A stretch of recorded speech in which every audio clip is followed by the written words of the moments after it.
Boas tardes. Levo uns días onde o acúfeno disparouse con gran dor na cabeza, na mandíbula, parálisis total facial, pero todo ese ruxido que me acompaña día e noite no oído. Todo isto ten unha solución médica rápida por medio dunha cirurxía nos osos estiloides que o Sergas negase a facerme, cunha, digamos, unha recolocación dos osiños do oído que foron movidos pola lesión que o Sergas negase a facerme, e con unha timpanoplastia para o tímpano que está requete perforado a pesar das mentiras dos criminais e asasiños do Sergas.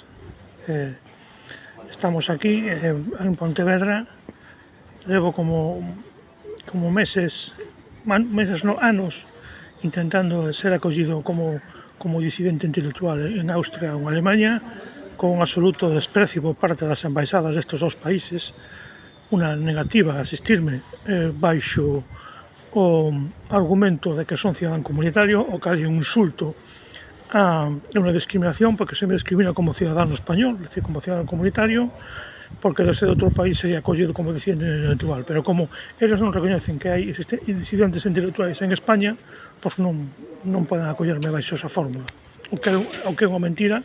En España hai presos políticos nos cárceres, hai presos no cárcere cuxo único delito foi amar a Galiza, están podridos na trena durante anos. Hai disidentes intelectuais que en España, como son eu, un disidente intelectual, que o Estado español o que fai é gozar da miña sistemática completa tortura e aniquilamento anímico cunha negativa total de asistencia médica ante os meus problemas de saúde. Unha persoa que, como a min, accedeu en dúas ocasións á administración pública e foi expulsado das mesmas por medio de procesos caciquís e ilegais e amorais, e isto é o que, según algúns, non é ser disidente intelectual. Se isto non é ser disidente intelectual, a verdade é que non coñezo que é un disidente intelectual.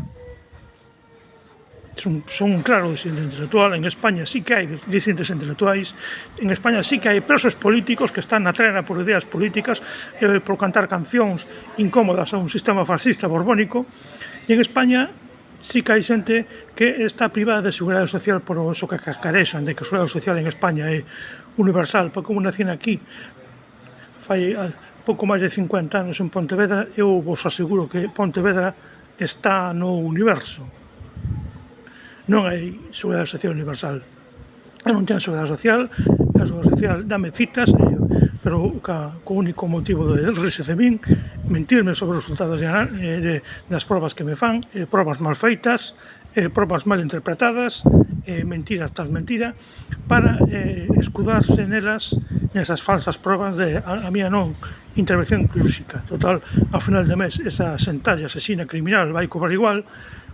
Eu seguirei loitando para conseguir o que necesito, que se sexa intervenido quirúrxicamente, se non en España, pois noutro país. Así non podo vivir, isto non é vida. É dicir, estou pola rúa, estou que me caio porque o ruido é bestial. Tengo problemas de vértixe, porque a vértixe é un problema relacionado co oído. Non podo así non podo seguir vivindo.